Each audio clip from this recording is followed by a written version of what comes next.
Secretary Yellen, I wanted to ask about Russia and Ukraine, if I may. We heard yesterday from the president how some form of action from Russia into Ukraine could well be imminent. And I just wondered how ready you were, how ready Treasury was to impose financial and economic sanctions on Russia if called upon by the president. Does it take you a matter of hours to impose them or a matter of weeks? And how crippling might they be for the Russian economy?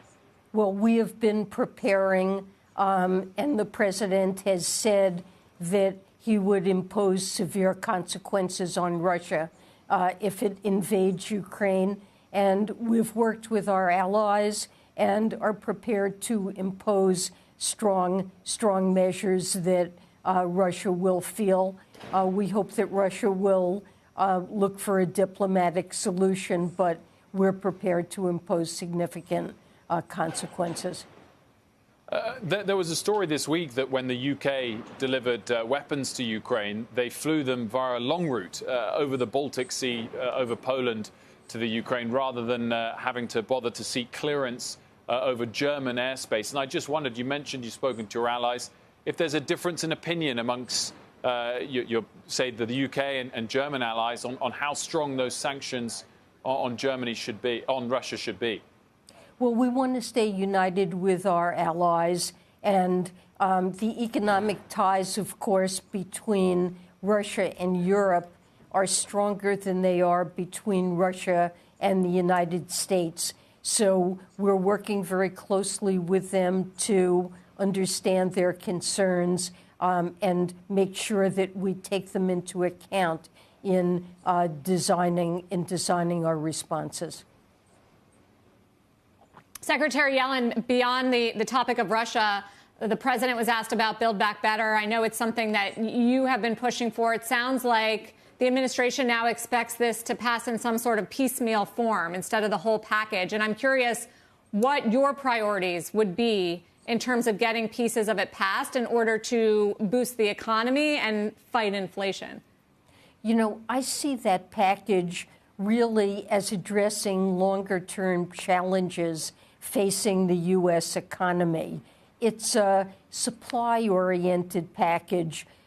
It seeks to make it easier for people to join the workforce by providing support for childcare and paid leave that will boost labor force participation, help with elder care, put in place training, workforce training, education programs that will boost skills and labor productivity over time.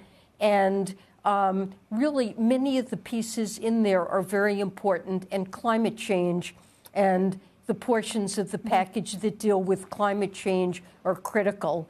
You know, we need 50 votes in the Senate to get any of this done.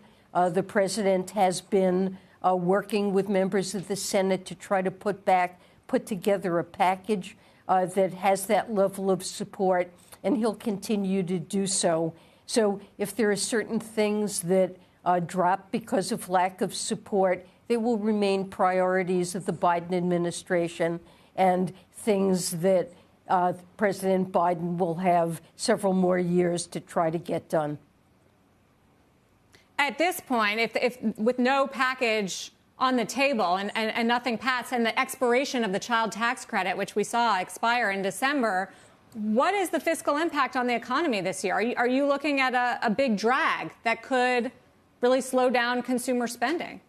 Well, it has been a boost to consumer spending this year. The payments went out monthly, and I believe they amounted to about $19 or $20 billion a month.